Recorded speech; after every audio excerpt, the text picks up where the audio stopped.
Okay. We were talking about their questions and how they always bring up their purpose. They want to know why they're here, what they're supposed to be doing, et cetera, et cetera. So the amazing thing is they always give you the same answer. See, when these things happen again and again and again, I know I'm speaking with one thing because they always answer the questions the same way.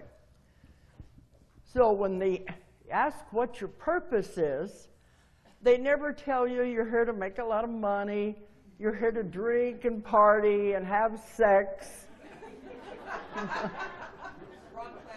Yeah, oh darn.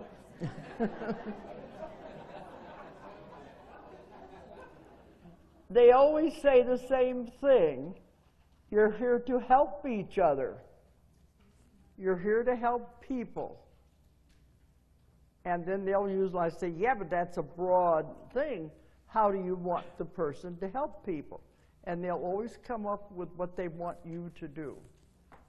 But that's what we're all here about. And that's amazing. It's always the same answer. And when I be playing these recordings today, you'll hear them say the same thing again and again. And they always have the same information. But that's what we're here for, to have our experiences and to help other people along the way. Now, one thing, when the client is in there, they told me to always tell the client, 90% of what happens today during the session is up to you, the client. I'm just a facilitator, but it's up to the client what happens. Be surprised how many come in who say they want help, but really they don't. And sometimes they don't even know it consciously. But they want me to do all the work. But they said it's actually up to the person.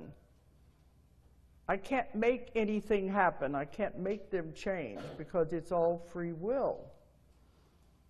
But many of them do come in expecting all these grand and grandiose things, but they're the most important part of the whole thing. They have to want to change. They have to want the answer.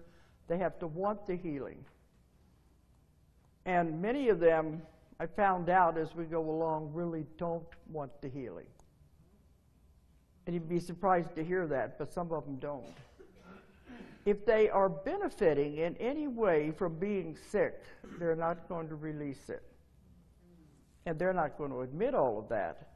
But you all know people who have illnesses and they're sick, and that's all they talk about.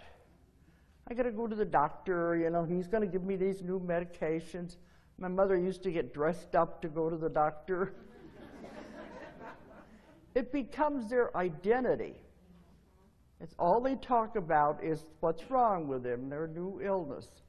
If you were to take it away, they don't have anything. They don't have any identity because they become that illness or affliction or whatever it is. So many of them don't really want to release it. And this is not conscious. It's always on that other level.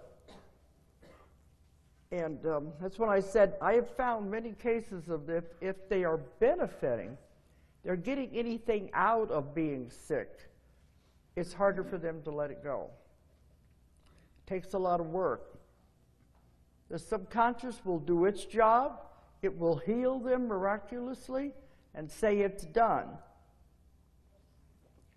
And then after the session's over and we're sitting there talking, well, I do feel better, but I know it's not going to last. I've been sick all my life. It can't be that easy. So see, they turn it off. But in cases like that, it's not our fault, it's their free will. We can't go against that. So we're going to have that happen. But that's what I always tell them, especially if they're coming in with serious illness. 90% of what happens here today is up to you. You have to be willing to cooperate. But even if it's not illness, they come for all kinds of other reasons. They got karmic reasons, they've got family problems, they've got job problems. Whatever their problem is, I'm just supposed to help them with that. But